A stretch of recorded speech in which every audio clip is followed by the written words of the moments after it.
और उस कथा प्रवचन में हमें अपने धर्म के विषय में बहुत कुछ ज्ञात हुआ। आज भगवान श्री राम की कथा सुनने का हम सब ने मन बनाया है।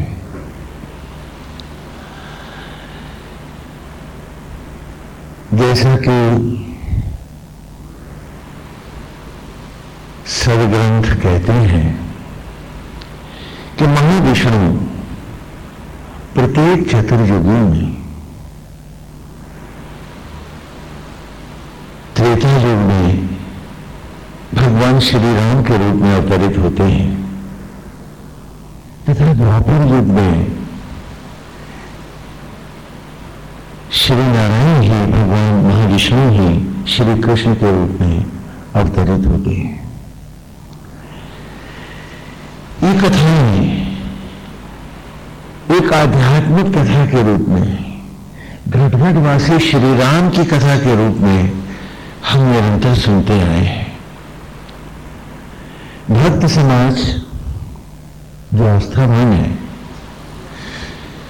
वे आस्था पूर्वक भगवान के मनोहारी विग्रह को धारण करता, उन्हीं से अद्वैत करता योग के द्वारा उन्हीं के नित्य स्वरूप को पाता है। परंतु नहीं, कुछ ऐसे जिज्ञासु हैं कि जो ज्ञान विज्ञान इतिहास और धर्म की दहलीजों पर खड़े हैं, तो उनके भी मन में बहुत प्रकार के संदेह, ये यूं कहीं संशय अथवा जिज्ञासाएं रहती हैं। तो हम चाहेंगे कि हम इतिहास के साथ ज्ञान और विज्ञान को जानते हुए फिर धर्म के मर्म को पाते हुए कथा में प्रवेश पाए। भगवान श्री राम की कथा से पहले थोड़ा इस धरती के इतिहास पर निगाह डालेंगे। कथाएं तो अनंत है, कहा हरि अनंत, हरि कथा अनंता।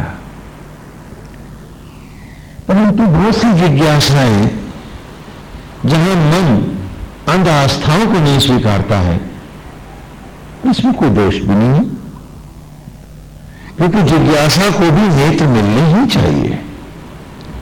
इसलिए हम पहले इस धरती के स्वरूप और काल को, समय को जानने का प्रयास करते हैं। धर्म ग्रंथ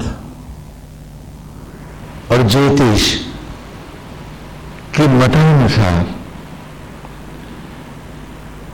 4,32,000 वर्ष का कलयुग है। वर्तमान में हम कलयुग के 5,000 कुछ सौ वर्ष बिता चुके हैं। इससे पूर्व 8,64,000 वर्षों का द्वापर है, जिसके संधि काल में महाविष्णु के कृष्ण रूप में अवतरित होकर लीला है, जिसका इतिहास और आध्यात्म दोनों स्वरूपों में हमने जन्माष्टमी के पर्व में विस्तार से चर्चा की है। और इसी प्रकार 13,20,000 वर्ष का द्वापर से पूर्व त्रेता युग है और शेष सतयुग है। तो ये 4 युग जब मिलते हैं तो इनका पूरा प्रमाण होता है 16 लाख 32 लाख 43,30,000 वर्ष। ये पूरा जो है। अब आपके मन में ये विचार उठेगा कि ये प्रमाण क्या है, हमें जाना कैसे और हम जानते कैसे। तो ये समझिए कि जितनी देर में पृथ्वी एक परिक्रमा सूर्य की करती है, धरती सूरज की परिक्रमा करती है। इसीलिए परिक्रमा सनातन धर्म में बहुत महत्व रखती है। देवों की पूजा, हवन और यज्ञ की परिक्रमा करते हैं ना। मंदिर में जाते हैं तो मूर्तियों की परिक्रमा करते हैं। यहां तक कि मृतदेह को जब चिता पर रखते हैं तो आप चिता की भी परिक्रमा करते हैं। और बालक भी गर्भ में निरंतर परिक्रमा करता है, क्योंकि परिक्रमा ही जीवन का मूल है। परिक्रमा ही जीवन का मूल है। और सनातन धर्म ने प्रकृति को ही जब धर्म ग्रंथ बनाया तो कोई भी पूजा परिक्रमा के बिना तो अधूरी है। तो ये परिक्रमा क्या है? तो कहा कि जितनी देर में पृथ्वी सूर्य की एक परिक्रमा करती है वो पृथ्वी का एक वर्ष होता है। हाँ? अब वो परिक्रमा में चाहे जितने दिन रात लगे, 365 लगे, 364 लगे, इससे कोई मतलब नहीं। जब तक परिक्रमा पूरी नहीं होगी वर्ष पूरा नहीं होगा। हाँ, समझ में आता है ना? क्योंकि अगर हमने दिन रात को ही गिनना होता तो हम 360 में पूरा न कर देते। क्या जरूरत है दिन बढ़ाने की? लेकिन क्या है कि परिक्रमा जो पूरी नहीं हो रही है, और जब तक परिक्रमा ऑर्बिट कंप्लीट नहीं होगी तब तक नया वर्ष अर्थात नई परिक्रमा आएगी कैसे? और क्या अकेली पृथ्वी सूर्यदेव की परिक्रमा कर रही है? जरा सोच के बताओ। आप सब भी तो पृथ्वी के साथ कर रहे हैं। तो आप जाने अथवा न जाने, जीवन तो परिक्रमा का ही नाम है।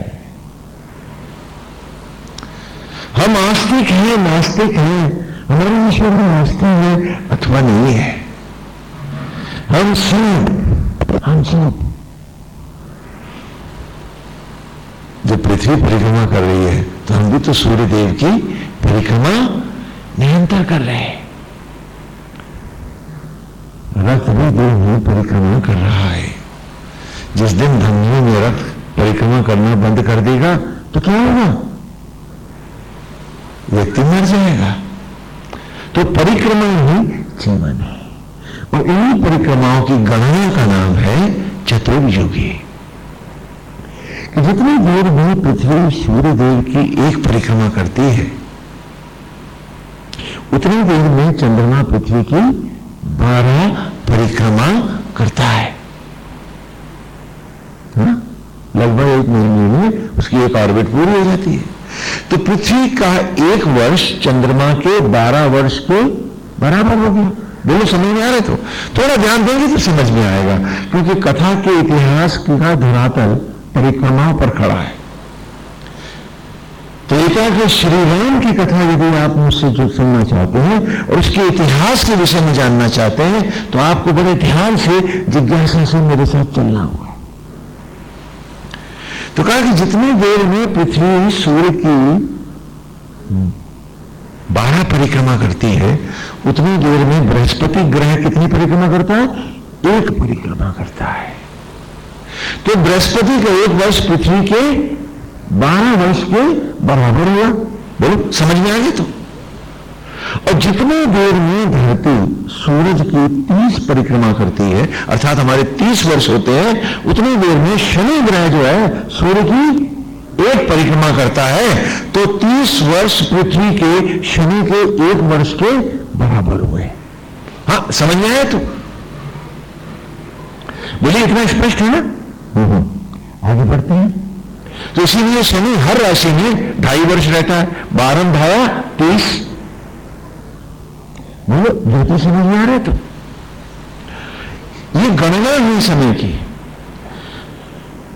तो उसके बाद वेद कह रहा है हमसे कि सूरज भी अस्थिर है। सूर्यदेव स्थिर नहीं है। और आज सौभाग्य से पाश्चात्य विज्ञान को भी आंख मिल गई है। अब वो भी कह रहा है कि सूर्य कांस्टेंट नहीं है, वो भी घूम रहा है। अभी तक तो वो सूर्य को स्थिर मानता था, लेकिन वो भी पाश्चात्य वैज्ञानिक भी मानते हैं, विज्ञान भी मानता है कि हाँ, सूरज भी अपना रथ बराबर घुमाता है और सूरज के रथ में घोड़े हैं। कितने हैं? कितने घोड़े हैं? 7 घोड़े हैं। और सूरज के तारों तरफ जो ग्रह उसकी परिक्रमा कर रहे हैं, उनकी गिनती कितनी है? 7 ही है। यही 7 घोड़े हैं। बहुत बार आपने पूछा कि स्वामी जी सीरियल में दिखाते हैं कि सूर्यदेव 7 घोड़ों का रथ लिए जा रहे हैं। हाँ भाई, ये 7 ग्रह ही सूरज के 7 घोड़े हैं और यही प्रकाश के 7 रंग हैं कि उन सब में से सतरंगी किरणें अलग अलग फूटती हैं और वो 7 रंगों का सतरंगा इंद्रधनुष बनता है। बोले समझ में आ रहा है? तो हाँ, क्योंकि जब तक आप इसको नहीं जानेंगे, आप कथा का इतिहास नहीं सुन पाओगे। तो बड़े ध्यान से सुनोगे तो सब मिल जाएगा। हाँ, समझ में आ रहा है सबको? ध्यान से सुनो, सब समझ में आएगा। तो सूर्य देवता के 7 घोड़े कौन से हैं? पृथ्वी, चंद्रमा, मंगल, बुध, बृहस्पति, शुक्र और शनि। 7 हो गए। तो कहा कि सूर्य देव इन 7 घोड़ों के रथ पर बैठा,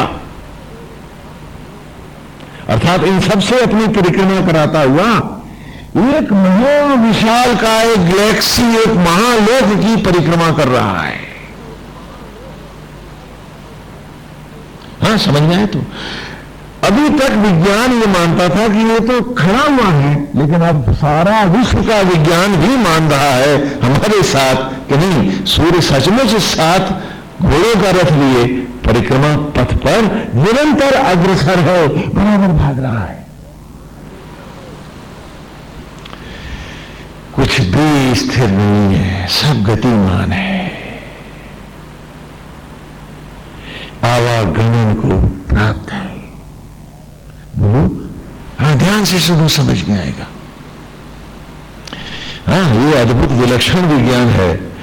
पाश्चात्य हमारा विरोध करता है और जब समझ आ जाती है तो हमारा अनुमोदन करने लगता है और वेद का मत फिर सबसे ऊपर खड़ा हो जाता है। तो कहा, जितनी देर में पृथ्वी सूर्य की 43,20,000 परिक्रमा पृथ्वी सूर्य की करती है, उतनी देर में पूरा सौर मंडल उस गैलेक्सी की एक पूरी परिक्रमा करता है। तो सूर्य का एक वर्ष पृथ्वी की कितने वर्ष के बराबर हुआ? 43,20,000 वर्ष के बराबर।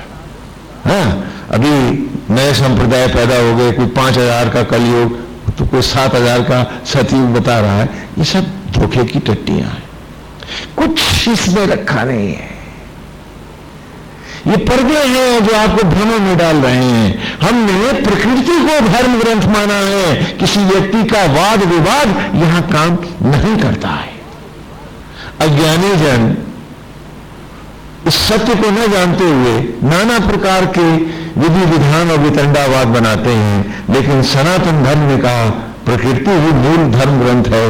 और क्योंकि धर्म ग्रंथ में सचराचर ही धर्म ग्रंथ है, तो जब तक ग्रह और नक्षत्र न बदले, हम सिद्धांत कैसे बदल दें? किसी के कहने से कोई सिद्धांत बदला नहीं जाएगा। हाँ, जो संप्रदाय हमें मानते हैं, सनातन धर्म में आस्था रखते हैं, वो अपने यहां जो चाहे कहें, हम उनका अनादर भी नहीं करेंगे, लेकिन प्रकृति से हटकर किसी बात को, किसी मत को हम स्वीकारेंगे भी नहीं। हम उलझेंगे भी नहीं, लेकिन मानेंगे भी नहीं, मौन हो जाएंगे। हाँ, समझ में आ रहे थे? तो इस प्रकार जितनी देर पृथ्वी का एक वर्ष सूर्य के, पृथ्वी के 43,20,000 वर्ष सूर्य के एक वर्ष के बराबर है, और इसी को 43,20,000 को 30 से भाग दे दो तो शनि के वर्ष के बराबर है।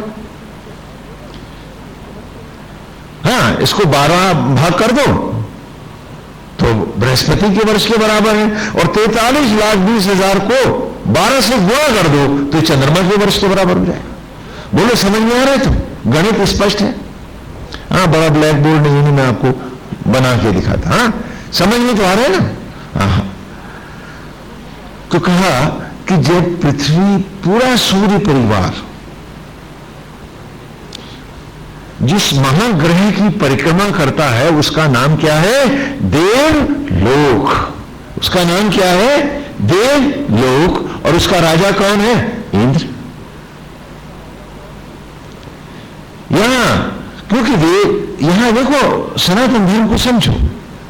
जब मैं कहता हूं कि मन इंद्र है और मन लोक को ही मैं देवलोक कह रहा हूं, क्यों कह रहा हूं? क्योंकि सारे सचराचर का तुम छोटा सा चित्र हो। तो मित्र, जब मैं आपके शरीर में आपको कुछ दिखाने लगूं तो इसका अर्थ यह नहीं कि बाहर है ही नहीं। आप लोग बहुत उल्टी तरफ भाग जाते हैं, बजाय समझने के एक और बड़ी नासमझी में चले जाते हैं। जब हम कह रहे हैं कि राम तुम्हारे भीतर है, इसका अर्थ यह नहीं कि बाहर नहीं थे या बाहर है नहीं। क्यों? क्योंकि सारा सचराचर एक सत्य से प्रकट हो रहा है। तो पोज छोटा हो या बड़ा हो या और बड़ा एनलार्जमेंट तुम करते जाओ, क्या व्यक्ति उस पोज की तस्वीर के दृश्य बदल जाएंगे? बोलो, बदलेंगे क्या? वही तो रहेंगे। तो इसी प्रकार सारा सचराचर का तो छोटा चित्र है और तुझसे भी छोटा सूक्ष्म होकर वो परमेश्वर परम ब्रह्म तुझ में समाया हुआ है आत्मा के रूप में। तो सारा चित्र जब आत्मा का एक है, हम सब में एक है, तो उसका विस्तार भी तो सचराचर में क्या है? वही है, एक है। क्यों? क्योंकि जब सूक्ष्म तत्व एक है तो उसका विस्तार भी तो वही है। तो जब मैं कहूं कि घटघट वासी है राम, तो उसके बाद धीरे से पूछते फिर क्या स्वामी जी ये राम की कथा काल्पनिक है? तो बड़ा विचित्र लगता है। कितना समझाने के बाद भी आप फिर और बड़ी नासमझी में हम सब क्यों चले जाते हैं? यदि राम की ये कथा ना होगी, राम का ये व्यक्तित्व ना होगा, राम का ये रूप ना होगा, तो वो तुम्हारे भीतर सूक्ष्म भी तो फिर नहीं होगा। तो जब कहें तो उसका सही अर्थ लीजिएगा। इसलिए हम चाहते हैं कि आप वो ऐतिहासिक कथा को भी जानो और अपने सारे संदेहों का निवारण करके अंतिम रूप से राम बसा हो, कि फिर कोई संदेह न रहे कि थोड़ी देर चले फिर एक संदेह खड़ा हुआ और फिर लौटे हैं। स्वामी जी जरा ये तो बताना, तो चले कहां हो तुम तो फिर वहीं आ गए। तो हमारी परिक्रमा उल्टी न चले, वक्र गति में ना आए, हम सीधे सीधे परिक्रमा के पथ पर अग्रसर हों। इसलिए आए पहले इसको खोल डालें, एक एक इसका हिस्सा अलग करके देख लें।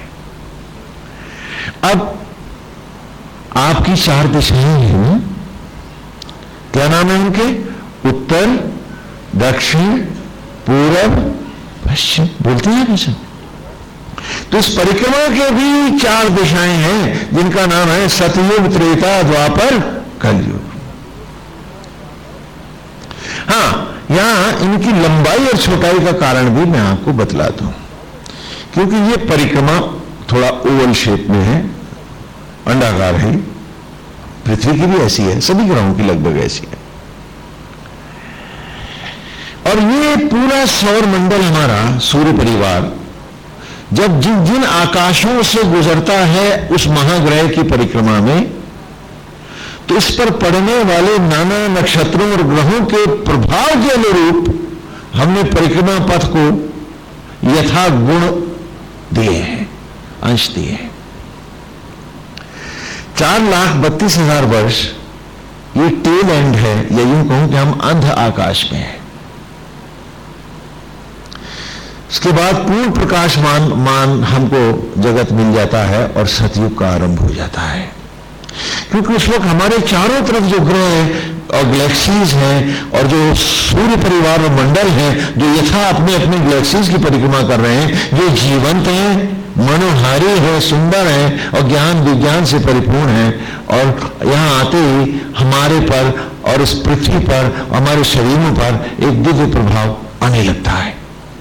तो फिर गुण धर्म और प्रभाव के अनुरूप ये सतयुग हो जाता है। और जब सतयुग की परिक्रमा समाप्त करके ये पूरा सूर्य परिवार पुनः त्रेता में प्रवेश करता है तो उसके कुछ अंश घट जाते हैं,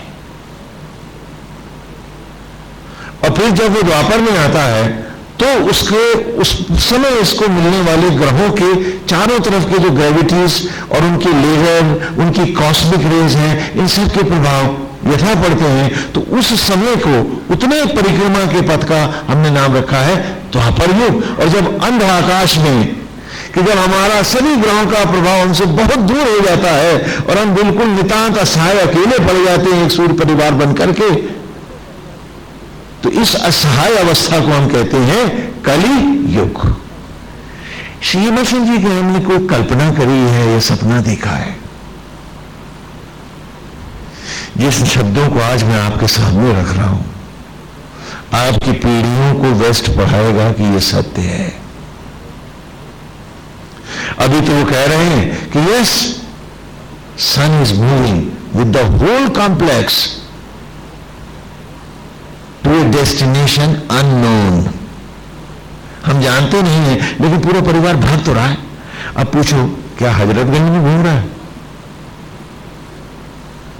अरे प्रकृति के किसी नियत पथ पर ही तो जा रहा है, और अनंत काल से जब परिक्रमा कर रहा है तो वो मनोरंजन तो नहीं कर रहा है। और जब भी वैज्ञानिक इस परिक्रमा पथ की एक्सिस को नापेगा तो पृथ्वी की गणना 43,20,000 परिक्रमा ही आएगी, वर्ष ही आएगी। और इस प्रकार इस अनंत आकाश में असंख्य आकाश गंगाएं हैं, अनगिनत हैं, और कोई भी ग्रह अकेला आकाश में जीवित नहीं रह सकता। उसे अपनी मायाओं को संतुलित करने के लिए परिवार की आवश्यकता होती है। जैसे एक बच्चे को भी एक परिवार चाहिए, हर ग्रह एक अबोध शिशु सा है इस गगन में। हाँ, स्पष्ट हो रहा है? तो हाँ, समझ में आ रहा है सबको? ऐसे ही समय में गीता में जैसे भगवान ने कहा कि हे अर्जुन, देव और पितृयान है। पितृयान और देवयान यहां स्पष्ट कर दें तो श्री राम के अवतरित होने की लीला का कारण उस श्री राम के संपूर्ण परिवार का इस धरती को जीवंत करने का उद्देश्य हम सबके सामने स्पष्ट हो जाएगा। कहा कि जैसे गर्भ में शिशु बनता है, वैसे ही पेड़ों के गर्भ में भस्मियों से फल बनता है, और अन्न से ही जैसे शिशु बनता है, उसी प्रकार हिरण्य गर्भ में अनंत आकाश में वही सत्ता, वो शक्ति जो पेड़ के गर्भ में फल को बना रही है, जो माता के गर्भ में शिशु को संकलित कर रही है, वही सत्ता आकाश में बिंदुओं को, एटम्स को जोड़ती हुई नई उल्काओं और उल्काओं से ग्रहों का निर्माण कर रही है। इसी को हमने जगत जननी, आदि ज्वाला और नाना रूपों से सरस्वती, लक्ष्मी, वैष्णवी, दुर्गा, नाना रूप दिए हैं। वही ब्रह्म ज्वाला है, वही आदि शक्ति है, वही मां है हम सबकी।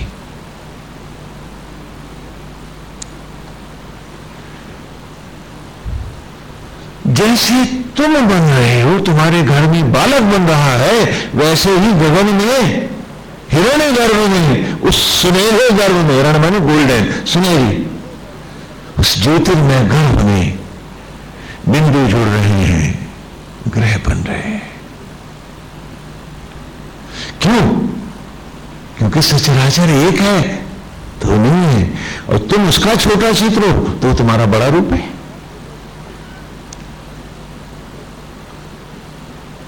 हर प्रमाण तुम्हारे भीतर रखा है और यही प्रमाण बाहर भी है, कोई भेद नहीं है। ये वेद की आंख है जो भीतर बाहर सत्य को पढ़ लेती है। हाँ, स्पष्ट हो रहा है ना? थोड़ा सा ध्यान देंगे तो आपको स्पष्ट हो जाएगा, तो कथा का बहुत ही आनंद मिलेगा, अमृत मिलेगा। तो जैसे बालक बना वैसे ही ग्रह बना। फिर उन्होंने कहा कि इस ग्रह और बालक दोनों के दो मार्ग हैं गमन के, पूर्णता को जाने के। एक धूम्र मार्ग है जिसका पितृयान है, क्योंकि वो ग्रह जब माया के प्रभाव को नहीं सह पाया तो धूम्रकेतु बन करके विखंडित होने लगा। जो धूम्रकेतु गगन में अब दौड़ते दिखते हैं, क्या है कि ग्रह महाप्रलय हो जा रहा है। उसी प्रकार जब तुम जीवन का अभीष्ट नहीं पाए तो पितृयान से, अर्थात वो पेड़ जिनके फलों से ये शरीर बना है, उन्हीं की चिता की लकड़ियों पर तुम भी गमन कर गए। बात एक है, बोलो समझ में आता है? तो पितृयान समझ में आया? तो ये भी हमने कोई अपने मन से नहीं बनाया है, जो हमने प्रकृति में पाया है वही गुण धर्म और सिद्धांत धर्म को दिया है। कि जो वहां नहीं है, जो सचराचर में नहीं है, वो फिर नहीं है, वो हमारे लिए भी नहीं है।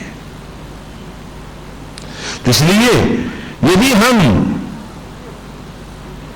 अपनी मायाओं को असंतुलित करके जीवन को शेष कर गए हैं, तो 12 ही को 13 ही करो। जन्म काल की 12 दिन की शूद्रता को मरण काल में 1 दिन और जोड़ करके 13वीं पर्यंत की शूद्रता की घोषणा करो, और देवयान से अर्थात आत्मा से अद्वैत कर ब्रह्मांड से ज्योति बन प्रकट होने के बजाय ये पितृयान को चला गया है, तो इसे दक्षिणायन मार्ग अर्थात गांव के दक्षिण में जो शमशान घाट बनाया वहां ले चलो। इसकी रावण गति है। क्यों? क्योंकि यही नियम ग्रहों पर भी लागू है। तुम्हारा घर का बनाया कोई सा कानून या सिद्धांत जिसे ग्रह और नक्षत्र ये सचराचर नहीं मानेगा तो वो धर्म का कैसे होगा? इसीलिए यहां तर्क शास्त्र है। तो तर्क शास्त्र शब्दों या व्याकरण पे नहीं है, ग्रहों और नक्षत्रों के स्वरूप निरूपण और उनकी कार्य प्रणाली पर है। वो तो हम जानते नहीं है। वो आजकल शास्त्रार्थ हो रहा है कि संस्कृत के में का लगेगा कि की लगेगा कि फलाना लगेगा, इसी में हार जीत होती है। तत्व से कोई बात नहीं होती है। हाँ, समझ में आता है? तो कहा कि जैसे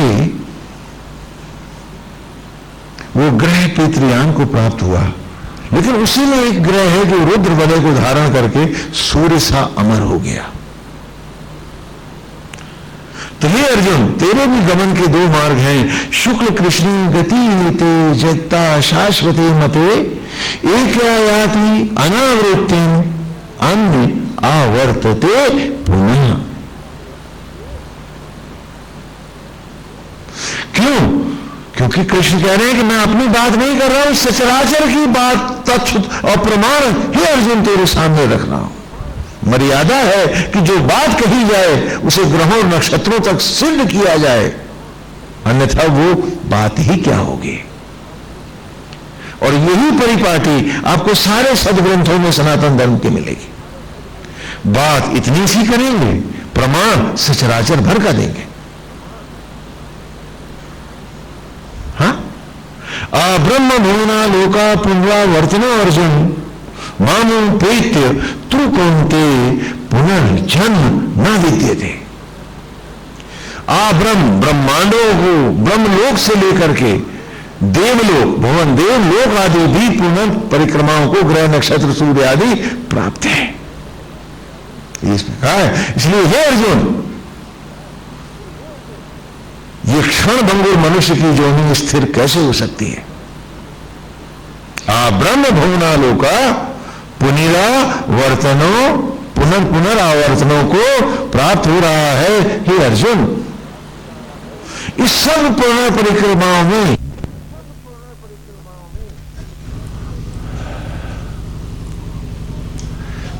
गोविंद हरि हरि नारायण हरि। तो क्या कहा? क्या ब्रह्म भूना लोका पुनरावर्तनो अर्जुन मामू प्रीत्य तू कौन थे पुनर्जन्म न विद्यते।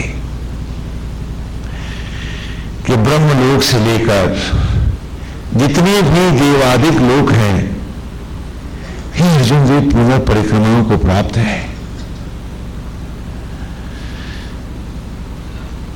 लेकिन इसमें एक ऐसा तत्व है जो परिक्रमाओं को प्राप्त नहीं है। वो क्या है? नीलाकाश है। आकाश तो परिक्रमा नहीं करता, ग्रह आकाश में परिक्रमा करते हैं। उसी प्रकार है अर्जुन, इस शरीर में मन, विषय, इंद्रियां ये पुनः परिक्रमाओं को प्राप्त हैं, लेकिन इसमें आत्मा ही एक ऐसा नीलाकाश है जो परिक्रमाओं को प्राप्त नहीं है। तो मानो कहते, अरे मुझको प्राप्त हो इस नीलाकाश को, अपनी ही आत्मा के साथ अद्वैत कर। हे अर्जुन, पुनर्जन्म न विद्यते, तो तेरा पुनर्जन्म न हो, तो आवागमन से मुक्त हो जाए, नीलाकाश सा अनंत हो जाए।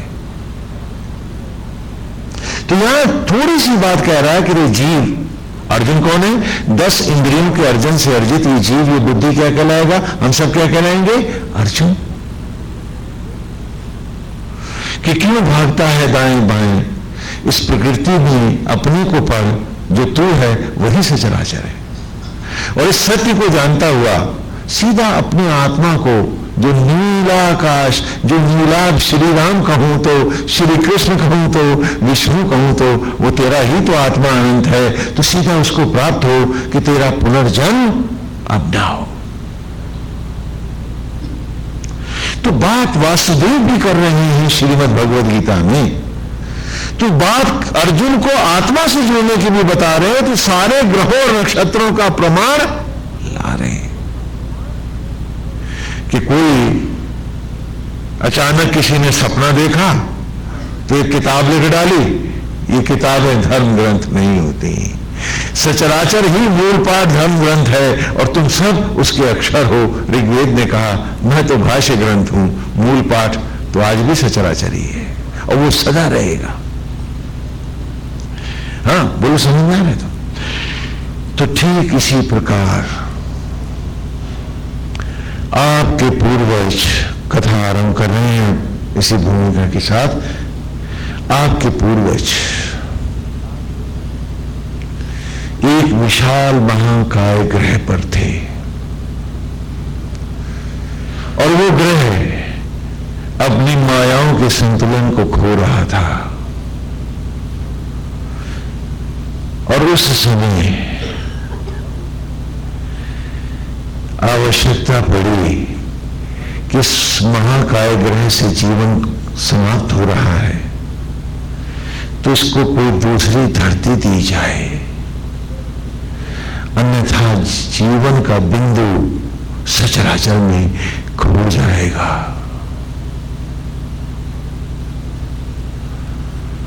आप उस ग्रह से आए हैं, वो ग्रह जो महाप्रलय को जा रहा था। और उस समय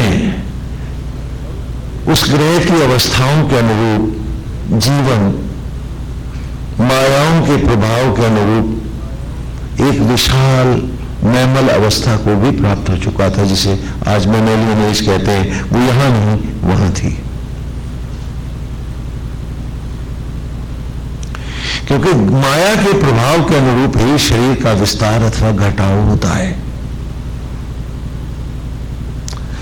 पहले मैं इसको भी थोड़ा सा स्पष्ट कर दूं तो आपके मन में कोई भ्रम नहीं रहेगा। एक 6 फुट के आदमी को और उसकी पत्नी को, जो वो भी काफी हो अपनी नारीत्व के अनुसार, जो लंबे पेयर को, पति पत्नी को मैं आज चंद्रमा पर भेज दूं और उनसे कहूं कि तुम्हें चांद पे रहना है, तो वहां पहुंचते ही उनकी आयु का प्रमाण क्या हो जाएगा, बता सकते हैं मुझे? 1200 वर्ष। क्योंकि चंद्रमा का, पृथ्वी का 1 वर्ष चंद्रमा के कितने वर्ष के बराबर है? तो उनकी उम्र कितनी हो गई? जरा जल्दी बताओ। 1200 वर्ष। बोलो, समझ में आ गया तुम? और माया का, ग्रेविटीज का प्रभाव घटने के कारण, where there is gravity, decay, death, no gravity, no decay, state immortal। यही तो अनंतावस्था है। तो जब शरीर पर माया का प्रभाव भी 4 से 10 गुना घट गया,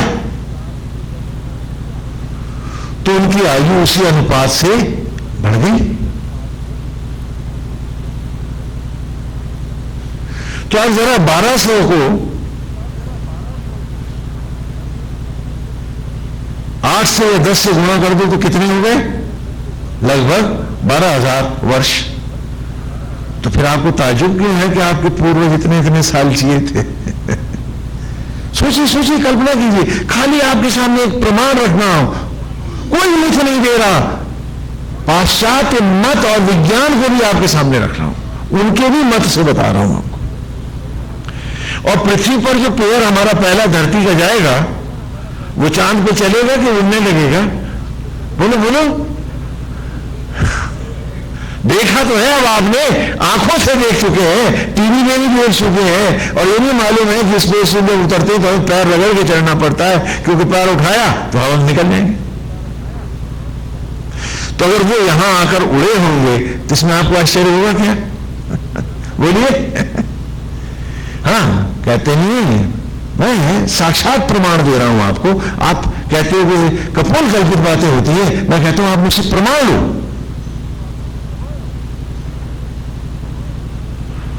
कि चांद पे पहुंचते ही आपकी क्या हालत है? भारहीनता के कारण आप एक छलांग लगाते हो तो 1 फुट की नहीं 100 फुट की हो जाती, और आप उड़ने लगते हो। बोलो, है कि नहीं है? तो एक महाकाय ग्रह से जब जीवन का स्थानांतरित यहां हुआ तो उनकी देह, हाँ पहले इसको भी ले लें, वो जो 6 फुट का मैंने पेड़ भेजा है धरती से चंद्रमा पर रहने के लिए, उसकी 10वीं या 100वीं पीढ़ी मालूम कितनी रह जाएगी? 10वीं पीढ़ी रह जाएगी 4 फुट और 100वीं पीढ़ी रह जाएगी 2.5 फुट।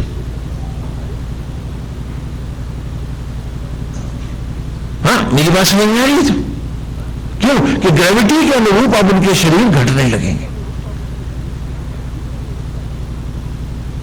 और अब अगर उनको मैं चांद से धरती पे लाऊंगा तो आते ही मर जाएंगे, ग्रेविटी का भार सह ही नहीं पाएंगे।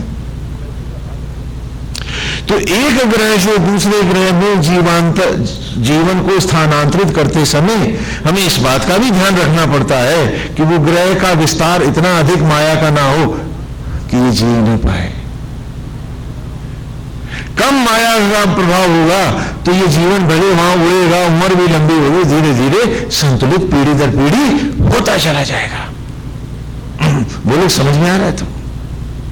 तो वो भाई इतनी बात याद रखेंगे तो आपको हर चीज ज्ञान और विज्ञान की दृष्टि से भी समझ में आएगी। आजकल आप लोग बहुत परेशान है ना, हाँ सारी दुनिया में हो रहा है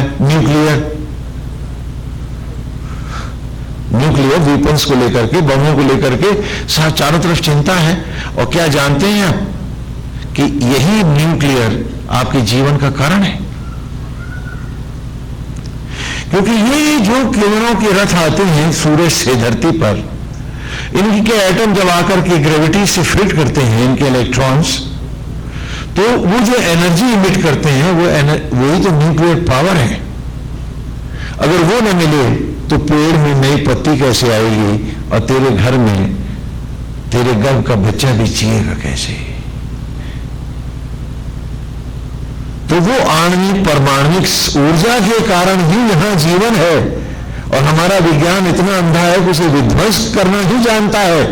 उस निर्माण को जानकर अगले ग्रहों पर इस जीवन को ले जाना अभी नहीं जानता है।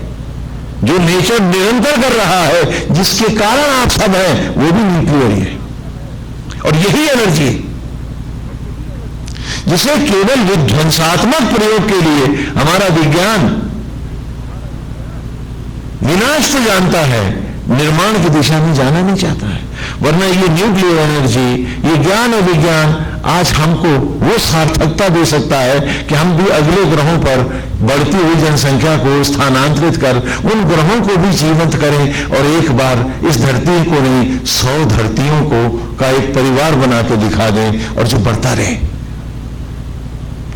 काश हम प्रकृति की इन धड़कनों को वेद की राह में जाकर पढ़ना सीखते, तो यही विज्ञान हमारे लिए अमृत हो जाता और हमारी सारी समस्याओं का ये विज्ञान भी समाधान हो जाता। सेम साइंस, वही विज्ञान है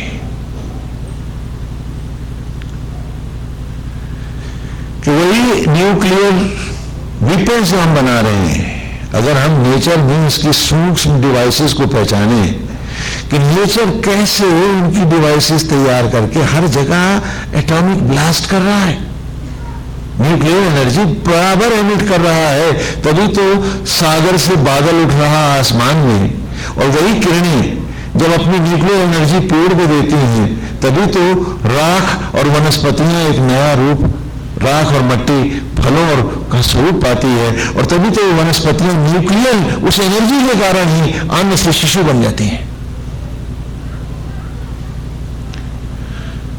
हमने इन डिवाइसेस को डिटेक्ट करना था, इस प्रणाली को जानना था, और हम तो बम बना रहे हैं। बड़ी विचित्र बात है। ये वही सत्ता है, वही शक्ति है जो निर्माण में लगी है। आपका जीवन है, आपके घर में बालक है, और पेड़ों पर नई पत्तियां हैं, नए फूल है, वो इसी परमाणु सत्ता और शक्ति के कारण है, जिसको हमने विध्वंसात्मक रूप में असुर बन के उसके बम बना रहे हैं। और यही राम कथा का मूल है। यही समझने की हम सबको जरूरत है।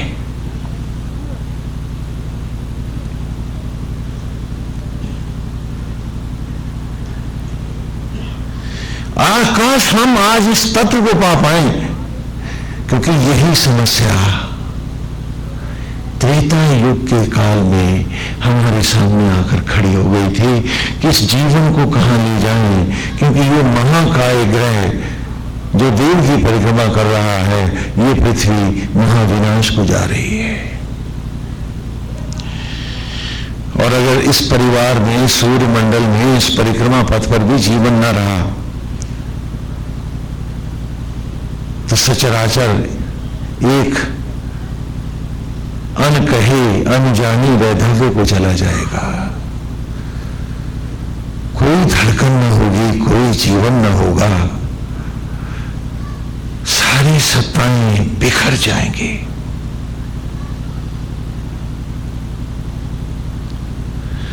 और उसी सत्य को जानने के लिए हम इस कथा में हैं। तो ऐसा ही उस ग्रह के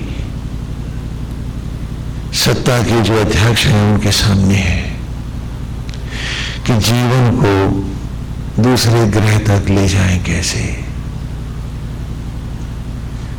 ऐसा नहीं है कि जो आज आपने एटम बम से परमाणु अस्त्र बनाए हैं पहले नहीं थे। उनका प्रयोग हम करते थे कि कोई उल्का यदि किसी जीवंत ग्रह के आसपास आके उसके जीवन को विध्वंस कर सकती है, तो हम उन अस्त्रों को अवश्य बनाते थे। आज आपको बतला दें, मतलब ज्ञान केवल उस सोए हुए अतीत की नॉलेज की पुनरावृत्ति मात्र है, लेकिन दुर्भाग्य है कि दुरुपयोग है, सदुपयोग नहीं है। बस इतना फर्क है। It's not that we have invented a thing. No, the lost inventions are being reproduced. We should know. हमें जानना चाहिए। और अच्छी बात है कि हम अपने खोए हुए लुप्त उस ज्ञान और विज्ञान को पा रहे हैं, लेकिन बड़ा दुर्भाग्य है कि उसे विध्वंसात्मक बना रहे हैं, निर्माण की ओर नहीं ला पा रहे। हम बनाते थे। कॉस्मिक वॉरहेड्स भी थे हमारे पास जो अभी नहीं बने हैं, जिन्हें अब हमें फिर से जानना बाकी है। ये पशुपतास्त्रों की विशेषता थी कि कोई एक महाकाय उल्का पृथ्वी की ओर आ रहा है, कि यहाँ के जीवन का, जन धन का विनाश हो जाएगा यदि ये भयंकर उल्कापात हुए, तो हम मार्ग में ही उन उल्काओं को एक पशुपतास्त्र पर एटम्स में कन्वर्ट कर देते थे, बिंदुओं में विसर्जित कर देते थे, भय समाप्त हो जाता था अथवा उसकी दिशा बदल देते थे।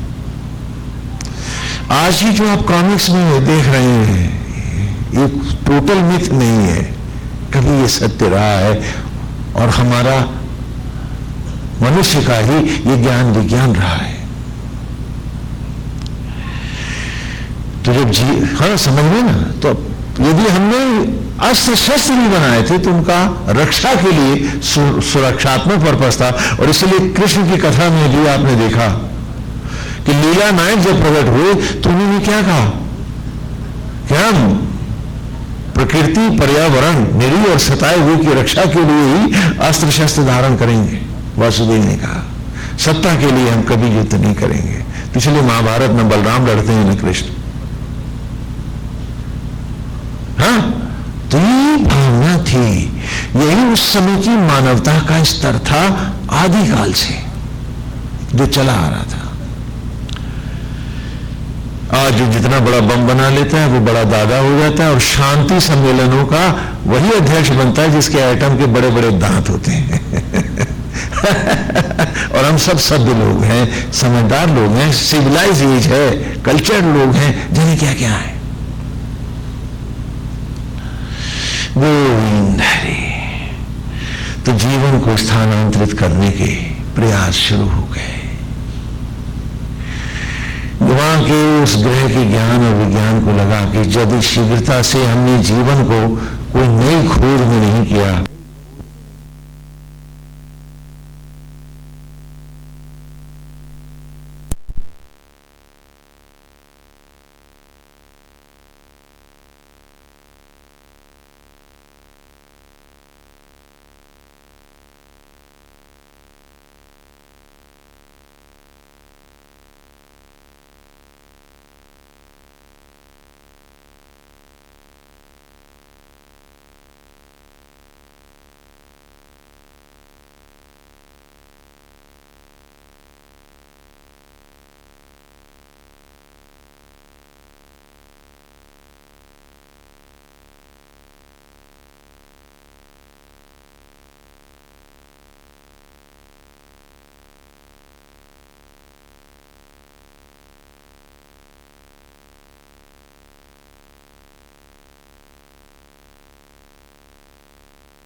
कि जहां जीवन को स्थानांतरित किया जा सके।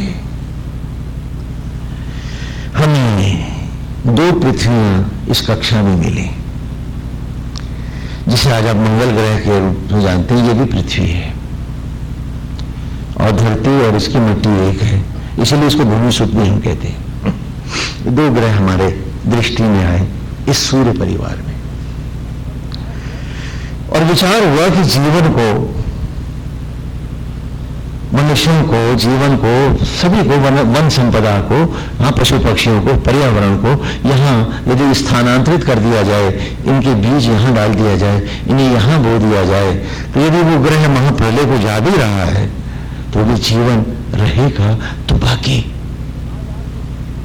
आज आपकी पृथ्वी यदि किसी बेहुए विपन के साथ डिस्ट्रॉय हो जाए तो फिर इस सारे सौर मंडल में आप ही बताओ, आपके सूर्य परिवार में जीवन कहां है? अन्य मंडलों में है, इससे आपसे क्या मतलब? यही आतंक, यही समस्या उस काल में भी हमारे सामने थी, और वे थे महाराज सगर, श्री राम के पूर्वज। देवयान खोज में भेजे गए और वो धरती खोज निकाली। भय और आतंक के प्रभाव में ये बिना सोचे समझे जीवन के स्थानांतरित करने के जो हमने 60,000 देवयान भेजे, वो इस पृथ्वी कक्षा में आकर भस्म हो गए। ये सवर के यही 60,000 बेटे हैं, क्योंकि राजा की संतान संपूर्ण प्रजा होती है, सारा राज्य होता है। और ये इतना बड़ा सदमा था महाराज सगर के लिए कि फिर वे सदा के लिए मौन हो गए। प्रयास चलता रहा, आतंक बना हुआ था, जीवन को कहीं पर तो ठिकाना हमें देना ही था। वो पृथ्वी जीवन खो रही थी, मायाओं के प्रभाव निरंतर बढ़ते जा रहे थे और जीवन बहुत कठिन हो गया था। ये कल की घटना है और आने वाले कल की कहानी सुना रहा हूं तुमको, जो कल तुम्हारी पीढ़ियों के साथ होने जा रहा है।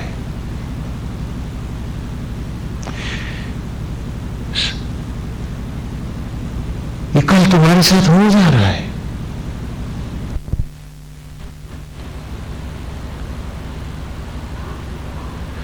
प्रश्न उठा कि इस जीवन को किस प्रकार इस धरती पर लाया जाए। धरती तो हमारी दृष्टि में है, स्थानांतरित करने के यान भी हमारे पास हैं।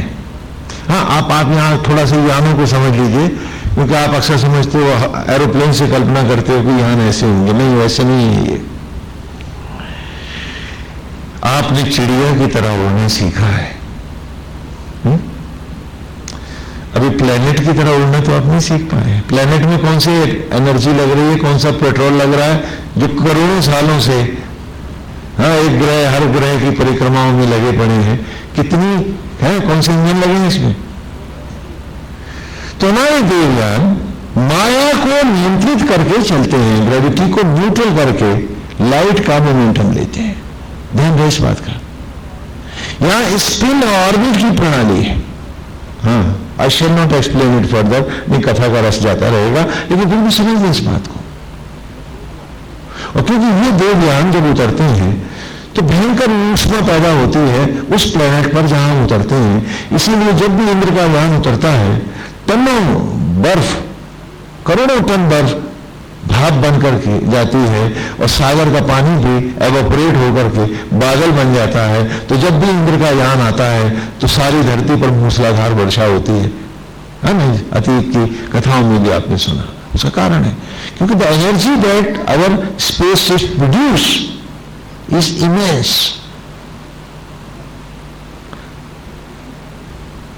और इसी कारण जब तक इसके पास पर्यावरण ना हो, इस धरती के पास, हम यान उतार नहीं सकते, भस्म हो जाएगा।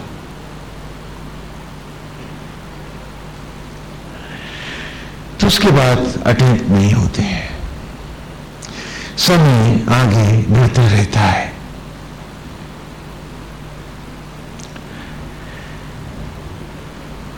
अब फिर ये विचार होता है कि क्यों ना जल को पहले वहां प्रकट किया जाए यज्ञ के द्वारा। जब मैं यज्ञ कहूं तो जो मेरे साथ वेद पढ़ रहे हैं वो यज्ञ का अर्थ समझ रहे हैं। हाँ, क्योंकि हम वेद में यज्ञ पढ़ रहे हैं। बाहर वाला यज्ञ प्रतीकात्मक है, या माने उत्पत्ति, ज्ञा माने ज्ञान, ज्ञात होना। तो ये यज्ञ वैतरणी बनाए बिना इस धरती पर जीवन नहीं लाया जा सकेगा। तो श्री राम के वंशजों में, पूर्वजों में महाराज भागीरथ हैं, जिन्होंने एक बहुत बड़ा इसी प्लेनेट के, इसी सौर मंडल में, आकाश में एक ह्यूज वाटर रिजर्वायर तैयार किया, जिसका नाम वैतरणी रखा गया। और इस वारुणी प्रक्रिया को हमने आकाश गंगा कहा। आज सारे ग्रह पर पानी घट रहा है, हम सब जानते हैं। हमने एटम बम तो बनाना सीख लिया है, लेकिन एक बूंद पानी को हम सब तरस जाएंगे। उसी आत्मिक प्रक्रिया के द्वारा ही जल बनता है, जिसके द्वारा विध्वंस होता है। देखो कितने पास पास हैं और कितने दूर दूर हैं। पानी थोड़ा सा स्पष्ट कर दें, पानी is H2O, H and O. I can integrate it, I cannot integrate it. मैं इसे स्प्लिट तो कर सकता हूं ग्रेविटी में, H और O में, लेकिन H और O को ला करके मैं एक बूंद पानी की नहीं बना सकता। क्यों? क्योंकि इनके आइटम्स ब्लास्ट कर जाएंगे ग्रेविटी में। जब तक ये डॉर्मेंट ना हो, they can not be integrated upon. तो इसलिए पानी की क्रिया जिस यज्ञ के द्वारा होती है, उस यज्ञ के लिए क्षीर सागर अनिवार्य है। गीता में आगे अन्नाद भवन्ति भूतानि प्रजन्यात अन्न संभवा, कि अर्जुन संपूर्ण भूत प्राणियों की उत्पत्ति अन्न से होती है, अन्न जल से होता है। और आगे कह रहा हूं कि अर्जुन ये जल यज्ञ के द्वारा होता है। आपने कभी सोचा कि गीता में ये शब्द क्यों आया है? वासुदेव ने ये क्यों कहा? और आज उस जल का वो यज्ञ हमारा सारा विश्व का वैज्ञानिक नहीं जानता है। तो गीता कैसे जानती है? क्या ये पत्थर कूटने वालों की किताब है जो पेड़ों पे रहते थे और पत्थरों से शिकार करते थे? पूछो अपने आप से। इतनी बड़ी बात कह दी, और वो भी उदाहरण में, just in sort of example.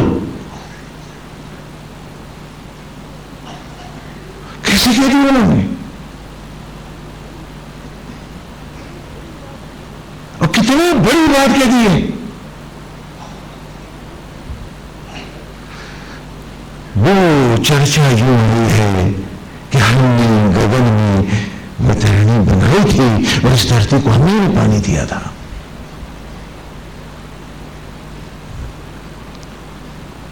हाँ,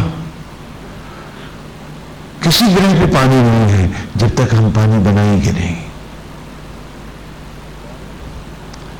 और वाटर और ऑक्सीजन बेस्ड लाइफ,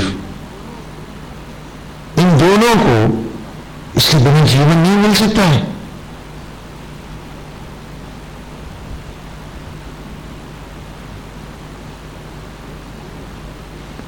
एक ह्यूज वाटर रिजर्वायर हमने तैयार किया और पहला एक्सपेरिमेंट धरती को नहीं छुआ, मंगल ग्रह पे किया। और जब पानी की जल की धाराओं को क्षीर सागर से हमने मंगल ग्रह पर उतारा तो मंगल ग्रह की कक्षा ही बदल गई। वो ऑर्बिट की जगह उसका ये मूवमेंट शुरू हो गया। वो अपना धुरी भ्रमण भी भूल गया। तो अब समस्या हुई कि सीधा पानी अगर फेंक देंगे धरती पर और सारा पानी जो हमने मंगल पे डाला वो एक बार नदियां बनी और वो पूरा पानी स्पेस में जाके खत्म हो गया, डिसअपियर हो गया और सारी हमारी प्रक्रिया फेल हो गई। और एक अच्छा खासा समय का अंतराल हमारे हाथ से खो गया और जीवन आतंकित है, कभी भी महाविनाश हो सकता है, ये भय भी है। ये भय भी है हमारे साथ। फिर एक बार वारुणी प्रक्रिया के द्वारा एक बहुत बड़ा वाटर रिजर्वायर फिर तैयार किया गया जो इस प्लेनेट से 10 गुना है, 10 टाइम है। The total volume of the planet is made 1, then time times is the water. और ये हुआ कि इसको उतारे कैसे अब, जिससे इसकी धुरी भ्रमण ना हटे और ये अस्थिर न हो जाए, ऑर्बिट इसकी प्रॉपर रहे। तो इसके लिए दूसरे सूर्यलोक कॉम्प्लेक्स में, जिसका नाम चंद्रलोक है, सूर्यलोक का, हमने एक बहुत बड़े उल्का को देखा। ये उल्का हमारी जरूरत के हिसाब से था, तो उसको ग्रेविटी कंट्रोल पर हम पृथ्वी के पास लाए।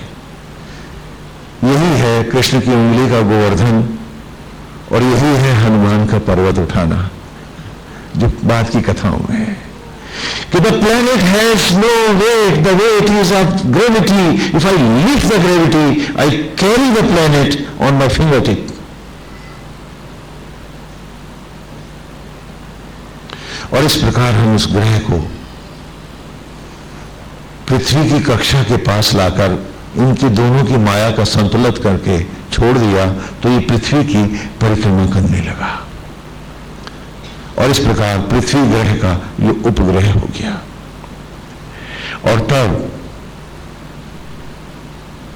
पानी को एक नदी के रूप में हमने उतारा दोनों के बीच में।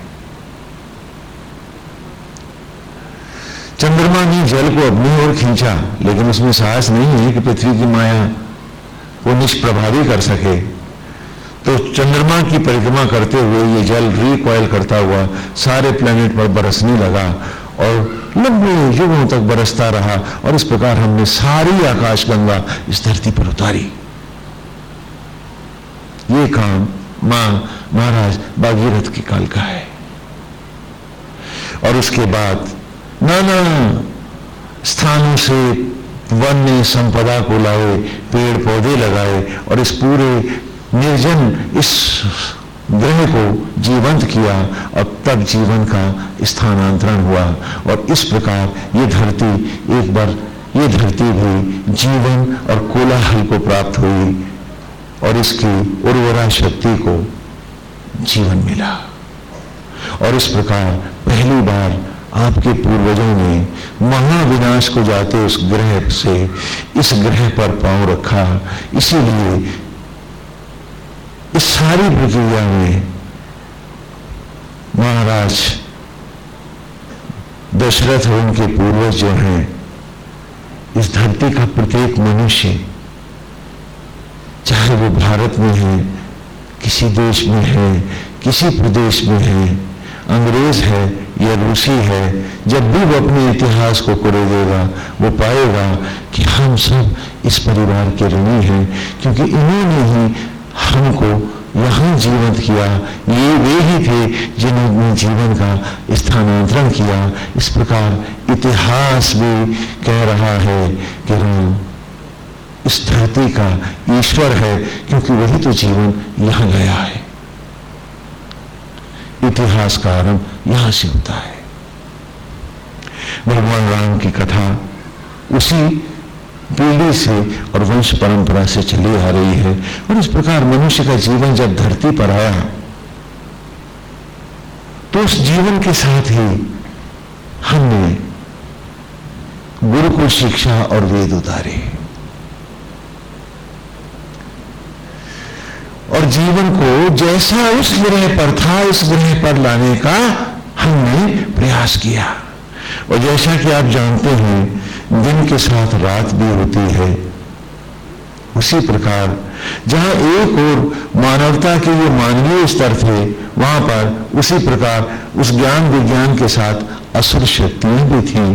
तो जब जीवन स्थानांतरित हुआ तो दिन नहीं आया अकेला, रात भी आई साथ में।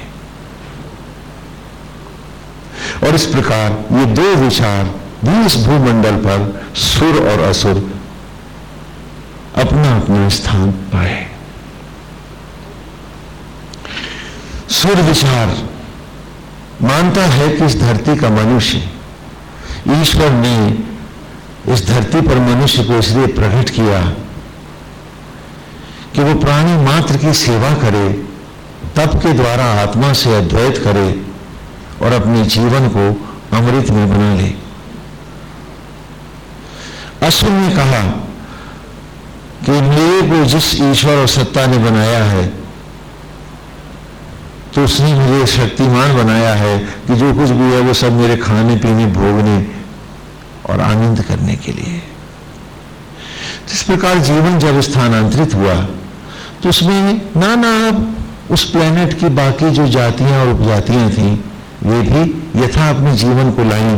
तो उनमें यक्ष हैं, किन्नर हैं, गंधर्व गांधर्व हैं और बहुत सी जातियां यहाँ इस धरती पर आई हैं, और जिस जिस प्रदेशों में उन्होंने अपने आप को स्थापित किया उन प्रदेशों का यथा नाम पड़ा। और आज का इतिहासकार आपको बता रहा है कि किन्नौर घाटी के कारण वहां के रहने वाले लोग किन्नर कहलाते थे। ये असत्य है। सत्य क्या है? क्योंकि किन्नर जाति ने जब धरती पर पदार्पण किया तो उस स्थान को अपना साम्राज्य बनाया, इसलिए उसका नाम किन्नर के साम्राज्य होने के कारण किन्नौर पड़ा, न कि किन्नौर से वो किन्नर कहलाए। तो इसी प्रकार जो जो जाति जहां जहां विराजी इस सारे भूमंडल पर उसके यथा नाम पड़े। वो जो भरत को अर्थात परमेश्वर को अपने भीतर देखते हैं, आत्मा के रूप में ही वही जो सत्य मानते हैं, वो जो जाति थी जो भूमंडल से पधारे, जिस भूखंड पर आकर रुके, उसका नाम भरतखंड पड़ा।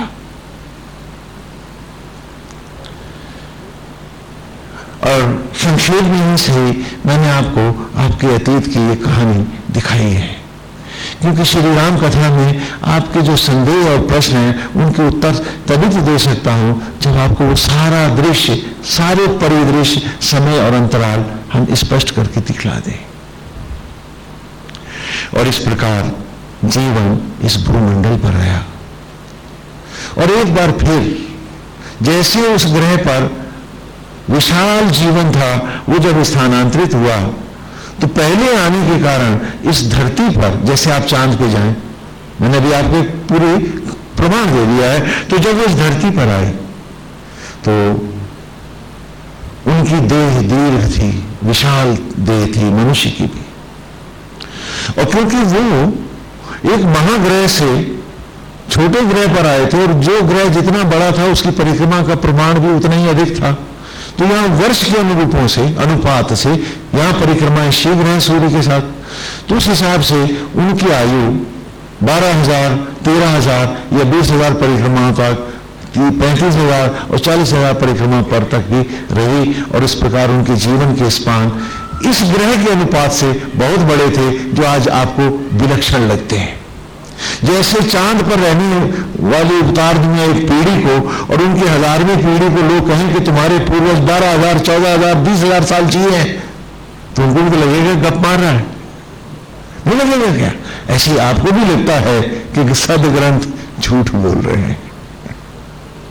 हाँ, सब प्रमाण दे रहा हूं आपको, तस्वीर आपके सामने है। क्योंकि यदि इतना बैकअप आज आधुनिक विज्ञान का आपके पास है तो आप मुझे समझ सकते हैं। और क्योंकि वहां से जो जीवन हमने उतारा था, वो पशु प्राणी भी दीर्घकाय थे, जो समय के अंतराल से घटते चले गए, और घटते घटते आज वर्तमान अवस्था में आए हैं, और शायद और भी घट सकते हैं। हाँ, तो इस प्रकार इस धरती पर जो भी जीव आया, जो भी प्राणी आया, जो पेड़ पौधा आया, उसे लाने वाले राम के ही पूर्वज हैं। ये इसकी ऐतिहासिक पृष्ठभूमि है। हाँ, स्पष्ट हुआ ना? भगवान राम की कथा, और भगवान राम की कथा का स्वरूप यहां पहुंचा। महाराज रघु हैं, हाँ, उनके सारे वंशज हैं, और फिर अवध नरेश। हम यहीं से अपनी कथा लेंगे, और बीच में हम आपको बाकी प्रकरण देते रहेंगे। महाराज दशरथ हैं, अयोध्या के अधिपति हैं। इस भूमंडल में भरतखंड के वे स्वामी हैं, और भरतखंड सारे भूमंडल पर अपना प्रभाव रखता है। यहां से हमारी श्री राम की कथा का श्री गणेश होता है। गोविंद हरि। यहां कुछ थोड़ा सा आपको और भी बतला दें कि यहां कथा में बदलाव भी आया है कि इतिहास अध्यात्म क्यों बना। थोड़ा पहले आज उसकी भी चर्चा कर लें, तो फिर हम कथा में निरंतर रहेंगे। श्री राम की कथा भगवान श्री राम के उपरांत, हाँ, दशरथ जी के जाने के बाद भगवान श्री राम का काल है, और उसके बाद उनके पुत्र की आपने कथा सुनी लव कुश की, और अचानक राम का इतिहास लुप्त हो जाता है। ये भी तो बताया आपको। उसका कारण क्या है कि जीवन को स्थानांतरित यहां किए अभी अधिक समय नहीं हुआ था। हमारे दिक्पाल पूरी तरह से इस पृथ्वी की कक्षाओं का नियंत्रण नहीं कर पाए थे। दिक्पाल हम उनको कहते हैं, हाँ, अक्सर लोग मजाक करते हैं ना कि क्या दिक्पालों को आप कह रहे हो। दिक्पाल देव योनियां है। इन दिक्पालों का एक ही धर्म है कि वे इस पृथ्वी की हर ओर से रक्षा करें। आज भी जो पूजा में, है ना, आप दिक्पालों के लिए पूजा करते हैं, उनको स्थान देते हैं, उनकी बलि रखते हैं, प्रसाद रखते हैं उनका, वो क्या है? पहले थोड़ा आप उनको समझ लें तो आपको एक अंधेरी रात की कहानी और सुन लें, तब फिर हम कथा में प्रवेश पाए कि क्या हुआ था आपके पूर्वजों के साथ, और राम के काल में अचानक इतिहास रुक क्यों गया। उसके बाद लोगों ने अपने मन से इतिहास जड़ने की कोशिश करी, लेकिन उसमें कोई दम नहीं है। क्यों हुआ था, क्या हुआ था, हमें कोई जानता भी नहीं है। वो बतला रहे हैं आपको कि जब भी दिक्पालों का काम है कि किसी भी उल्कापात से अथवा किसी धूम्रकेतु से अथवा किसी पुच्छल तारे से कि वो अपने पास से भी गुजरेगा तो उसकी ग्रेविटी से यहां की लाइफ टोटल डिस्ट्रॉय हो सकती है। तो हमें बहुत सावधान रहना पड़ता है कि इसकी ग्रेविटी बेल्ट के आसपास किसी प्रकार का कोई बड़ा भारी विध्वंस ना होने पाए, कोई आतंक ना आने पाए। ये काम दिक्पालों का होता है। और उस समय उस महाकाय ग्रह से जीवन विध्वंस हो रहा था, यही जीवन बढ़ रहा था, क्योंकि वहां से जीवन स्थानांतरित होने के बाद भी काफी काल तक जीवन घुटन में रहा, लेकिन रहा। वो पीड़ाएं सब में अनंत थी, क्योंकि इस पृथ्वी का हर व्यक्ति जानता था कि वो जो उसके स्वजन है, जो भी है, वो उस ग्रह के साथ अब महाप्रलय को जा रहे हैं। और ये सारा प्रभाव जाने वालों को भी था और जिनके जा रहे थे उनको भी था। हर चीज पूरी तरह से संयत नहीं हो पाई थी। और ऐसे ही समय में दिक्पालों की असावधानी से एक विशाल महाउल्का एक अंधेरी रात में पृथ्वी की कक्षा में प्रवेश पा गया। कुछ क्षण चूक गए और स्तब्ध दिक्पाल खड़े थे। वो उल्का विध्वंस करने धरती पे आ गया था। वो एक अंधेरी रात थी, आसमान चमक रहा था एक सितारे सा। लोग जान नहीं पाए क्या हुआ। अब फिर जो आग के दरिया इस धरती पर उतरने लगे, तो जिस प्रकार जीवन को यहां संयत किया गया था, वो सारा जीवन विखंडित होने लगा। जम्बू द्वीप की प्रलय हुई, सारे द्वीप टूटने लगे। ये राम के काल के उपरांत हुआ है। और इस प्रकार इस धरती पर एक प्रलय, जिसे आप खंड प्रलय कह सकते हैं, उस महाउल्का के कारण आई।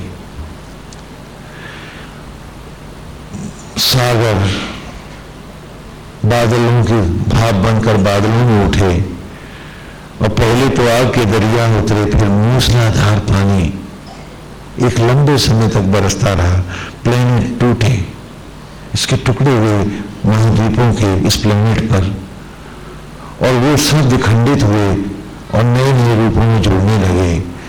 तो भरत खंड जो जम्बू द्वीप का पार्ट था, ये मनु की नाव की तरह तैरता हुआ इस एशिया महाद्वीप से आकर टकराया।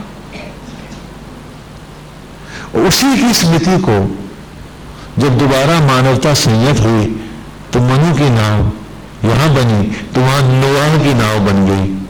और इस प्रकार वो कल्पनाएं बन गई कि नाव में सारे जानवर चढ़ा लिए गए और महीनों वो नावें बहती रहीं। वहां वो मगरमच्छ की उस मछली के खूंटे से बंधी मनु जी की नाव चलती रही। वस्तुतः मनु की नाव ये सारा आपका भारतवर्ष है।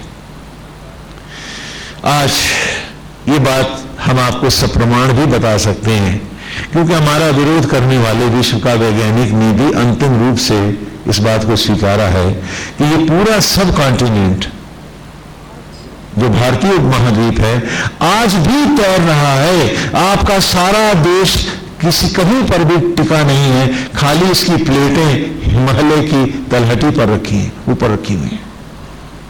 वी आर स्टिल फ्लोटिंग, हम आज भी तैर रहे हैं। ये उस घटना का जीवंत प्रमाण है।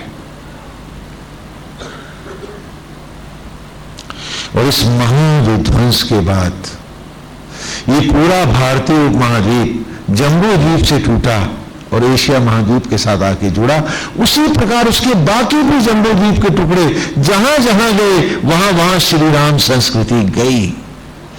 इंडोनेशिया में आज भी श्री राम, सारा देश इस्लाम धर्म को मानता है, लेकिन राम को आज भी नहीं भूलता है।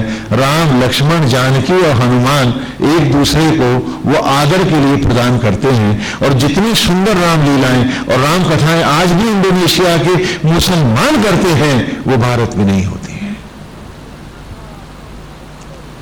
जितनी श्रद्धा आस्था उन मुसलमानों में है, वो आप में नहीं है। जावा में, सुमात्रा में, इंडोनेशिया में और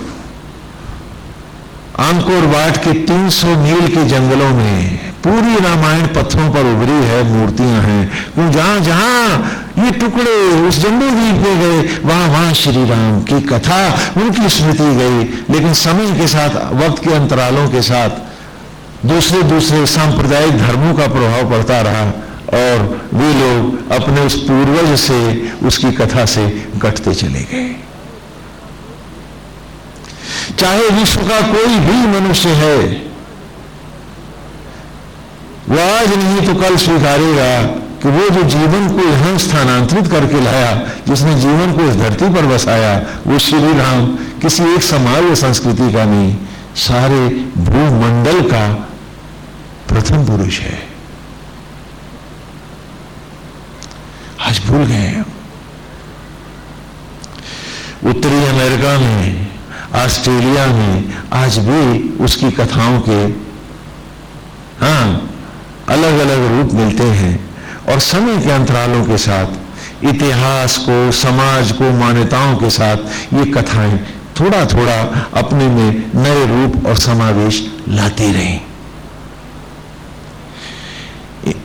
इंडोनेशियन रामायण में, क्योंकि अब वो इस्लाम है, मुस्लिम धर्म को उन्होंने अपनाया है, तो वहां नारी एक संपत्ति है, तो राम को भूखा नंगा कैसे छोड़ते हो? तो वहां इंडोनेशियन रामायण में भगवान श्री राम की 300 शादियां हैं जो एक पत्नी व्रती है। कितनी शादियां हैं? 300 शादियां हैं। और फिर हनुमान जी जैसे बलशाली को संपत्ति विहीन कैसे करते? तो हनुमान की भी 18 शादियां। पहले थोड़ा बैकग्राउंड दे दें, फिर कथा का बड़ा आनंद आएगा, अमृत आएगा। समझ रहे मेरी बात को? और तो और छोड़िए, आप ही के भारत में, उड़ीसा में उड़िया रामायण में राम की 18 शादी। और ये रामायण कल की नहीं, आज भी प्रचलित है। उनके सारे संस्करण हैं हमारे पास।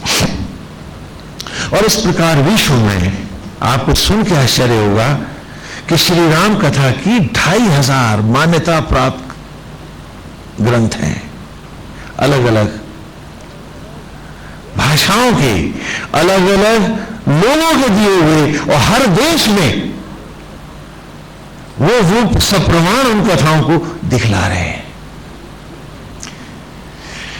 सरयू नदी है बैंकॉक में, और वहां पर दशरथ जी का बहुत सुंदर महल है, करीब 4-5 किलोमीटर में बना हुआ है, और 10-10 फुट के द्वारपाल हैं जो गेट पे खड़े, मूर्तियां जो है। तो हर जगह हमें इस कथा के प्रमाण भी मिलते हैं, जो अपने में बताते हैं कि रात वो जरूर अंधेरी थी, लेकिन धड़कनों ने अतीत को फिर भी संजोना चाहा था। वक्त ने फूंक मारकर उन्हें उड़ाया भले, लेकिन निशान पूरे अभी मिटे नहीं है। और इस प्रकार जब ये उपमहाद्वीप जम्बू द्वीप की प्रलय के बाद यहां आकर के जुड़ा, तो आज से 5000 कुछ 100 वर्ष पूर्व श्री कृष्ण का लीला अवतार है, जो कथा हमने कल सुनी है। तो उस समय वासुदेव ने लुप्त होते इस इतिहास को संजोने के लिए वेद व्यास से प्रार्थना की थी भगवान श्री कृष्ण ने कि राम को लीला नायक बना दे, तो ये इतिहास तो जीवित रहे, कहीं ऐसा ना हो कि हम सब भूल जाए उस महानायक को और उस परिवार को, उस वंश को, जिसके कारण हम सब हैं। तो इसीलिए वासुदेव की इच्छा से गुरुकुल शिक्षा में इतिहास को आत्मा का रूप देकर अमर रख करने के लिए भगवान श्री कृष्ण के आदेश पर उस कथा को लीला कथा में भारत में ढाला गया और इसको शिक्षा का सूत्र बनाया गया। तो इस कथा के महानायक दशरथ को और दशानन को आत्मपरक और जीवन की विसंगतियों को सत्संग के रूप में ढालने की क्रिया के रूप में उसको कथा का स्वरूप दिया गया। मैं समझता हूं कि इसके बाद तो आपका कोई संदेह मेरी कथा में अब नहीं होना चाहिए कि राम है, उनका इतिहास है, अद्भुत है और हम सब उनकी ऋणी हैं। ये उस ज्ञान विज्ञान तप और साधना की परम श्रेणी पर है जहां देवत्व भी प्यासा खड़ा है। वे सचमुच देव पूजित हैं। अब तो हमें इसमें कोई संदेह अब नहीं होना चाहिए।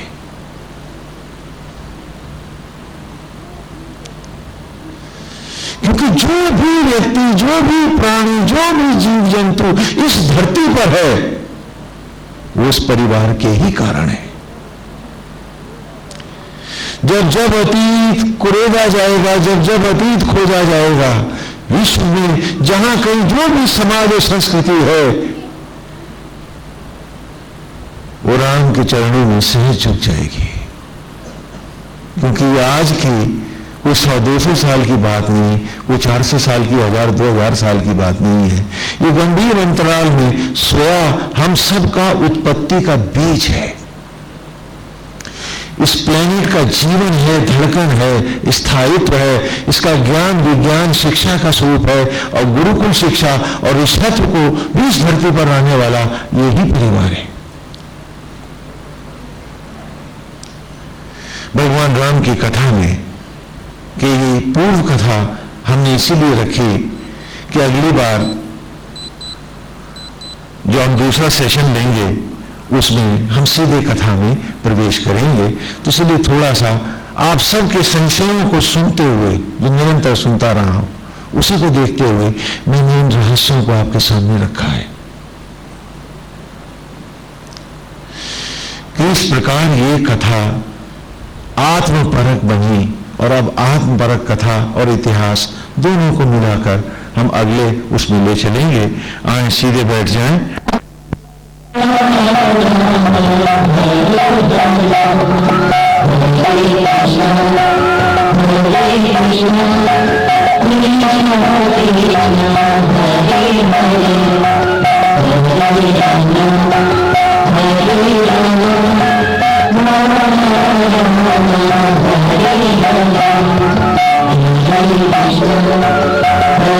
Hare Krishna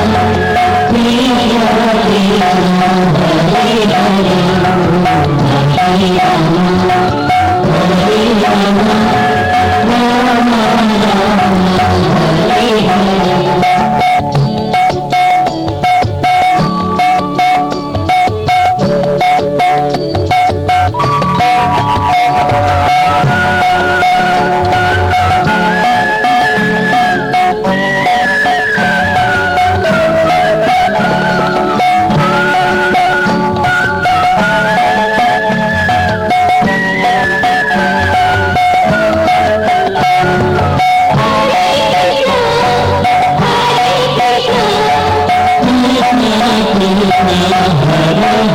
Hare